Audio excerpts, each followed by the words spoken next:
एक दिन गौतम बुद्ध अपने शिष्यों के साथ एकदम शांत होकर बैठे हुए थे। उन्हें इस तरह से बैठा देखकर उनके शिष्य चिंता करने लगे कि कहीं वह अस्वस्थ तो नहीं है। तभी उनमें से एक शिष्य ने पूछा कि आज आप इस प्रकार मौन क्यों बैठे हैं? क्या हम शिष्यों से कोई गलती हो गई है? फिर अचानक उनमें से एक शिष्य ने कहा, भगवान आप अस्वस्थ हैं। इस पर भी बुद्ध ने कुछ नहीं कहा और मौन रहे।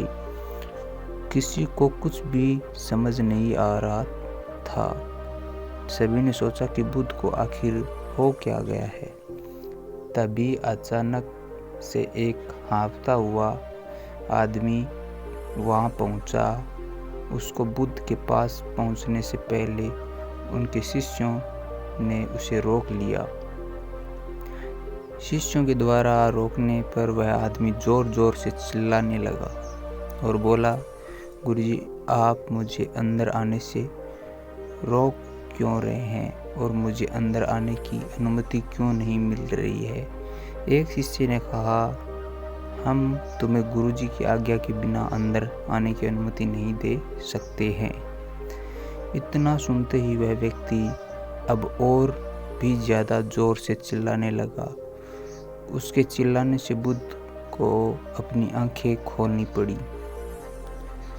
बुद्ध के आंखें खोलते ही उस आदमी ने अंदर आने की पूरी कोशिश की, लेकिन फिर बुद्ध ने अपने शिष्य से कहा, इस इंसान को अंदर मत आने देना।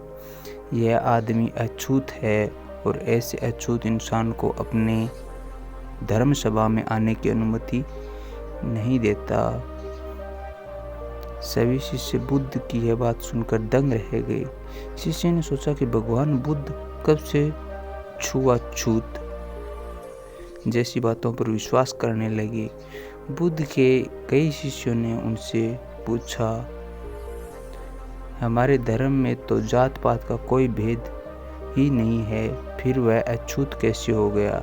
फिर बुद्ध ने समझाया, आज वह इंसान क्रोधित होकर आया था और क्रोध से इंसान की एकाग्रता भंग हो जाती है। क्रोध में व्यक्ति मानसिक हिंसा कर बैठता है, इसीलिए जब तक क्रोध में रहता है वो अछूत ही माना जाएगा। इसीलिए उसे कुछ समय एकांत में ही रहना चाहिए। क्रोध से भरा शिष्य भी बुद्ध की सारी बातों को ध्यान से सुन रहा था। अब उसे पश्चाताप हो रहा था। अब वह समझ चुका कि अहिंसा ही महान कर्तव्य और परम धर्म होता है। उसे अपने किए गए व्यवहार पर बहुत पछतावा हो रहा था। अब वह बुद्ध के चरणों में जा गिरा और आगे से क्रोध ना करने की शपथ ली। बुद्ध का यही मतलब था कि क्रोध में आदमी अनर्थ कर देता है, ऐसा कुछ कर देता है जो उसे कभी नहीं करना चाहिए। हालांकि बाद में उसे अपने किए पर पछतावा होता है। असली मायने में देखा जाए तो क्रोधित व्यक्ति अछूत हो जाता है और ऐसे में उसे अकेले ही छोड़ देना चाहिए। क्रोध करने से तन, मन और धन तीनों का नुकसान होता है।